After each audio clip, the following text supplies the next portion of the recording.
and he and his agent have reportedly been in Toronto for the past 5 days. But this we know for sure. As of Sunday afternoon, Ricky Williams is a Toronto Argonaut. The running back, suspended by the NFL for a year after the 4th positive drug test, comes to Toronto in controversial fashion. And the thing about controversy, it brings people out. Here's Claude Fag. The free spirit is finally free to roam in the Great White North. After days of negotiations with his agent and the Miami Dolphins, the Argonauts finalized a deal to bring Ricky Williams north from South Florida. A deal that was ultimately sealed with a meet and greet last week between Williams, Argo's management, and head coach Michael Clemens.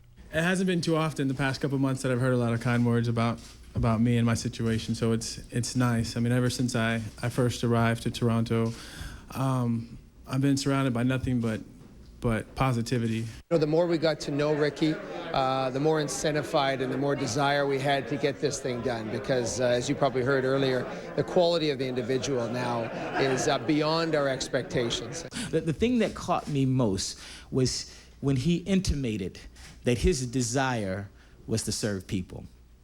And for me, this stood in stark contrast to my initial image of a guy who has supersized talent. With 4 1,000-yard seasons and nearly 7,100 yards in 6 NFL years, an impact signing unmatched in Argo's history. But despite Williams' electrifying feats, there is the question of his 4 failed drug tests in the NFL and the impact that may have with the community-conscious Argos. So I'll still be tested by the NFL, you know, up to 10 times a month. It's hard to test someone more than 10 times a month. I mean, I think the NFL had it covered pretty good. People have asked me, is he clean? I'm not a gambling man, but I would bet my house that this man is clean.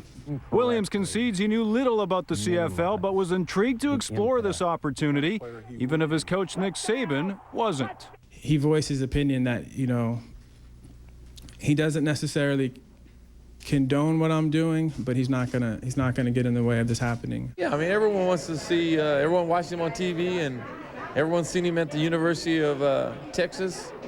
He's a San Diego kid, and so, you know, he's part of my hometown. So I mean, I'm gonna support him as much as I can.